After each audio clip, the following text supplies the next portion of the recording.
اعوذ باللہ من الشیطان الرجیم بسم اللہ الرحمن الرحیم السلام علیکم ورحمۃ اللہ وبرکاتہ۔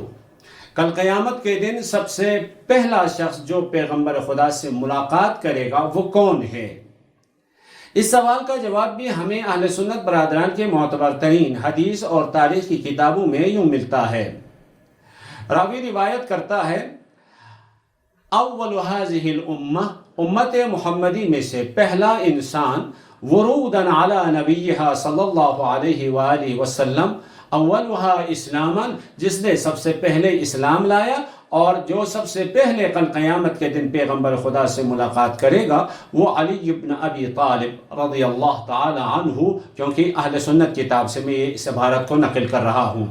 حضرت سلمان فارسی، سلمان محمدی رضوان اللہ تعالی علیہ نقل کرتے ہیں کہ امت میں سے سب سے پہلے حوض کوثر پر حضور سرور کائنات حضرت محمد مصطفیٰ صلی اللہ علیہ وآلہ وسلم کی خدمت میں حاضر ہونے والے، اسلام لانے میں سب سے اول علی بن ابی طالب کی ذات گرامی ہے۔ اس حدیث کو امام ابی شیبہ، امام طبرانی اور امام ہیثمی نے اپنی معتبر ترین کتابوں میں نقل کی ہے۔ جناب ابن شیبہ نے المصنف جلد نمبر 7 صفحہ نمبر 267 حدیث نمبر 3594 اور امام طبرانی نے معجم کبیر جلد نمبر 6 صفحہ نمبر 265 اور حدیث نمبر 6174 میں، امام ہیثمی نے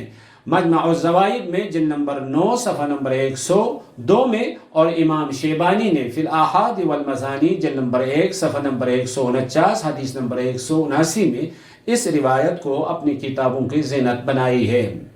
تو یہاں سے معلوم یہ ہوتا ہے کہ مولا امیر علیہ السلام کل قیامت کے دن بھی امت محمدی میں سے بلکہ تمام افراد انبیاء ما سبق میں سے سب سے پہلا وہ انسان ہے جو پیغمبر خدا سے ملاقات فرمائیں گے۔ تو اس سے یہ بات سمجھ میں آ جاتی ہے، یہ پیغمبر خدا سے سب سے قریبی ترین تعلق اور سب سے قریبی ترین رشتہ اور سب سے قریب ترین ہم فکر اور ہم خیال رکھنے والی ذات بھی مولا امیر علیہ السلام کی ذات گرامی ہے۔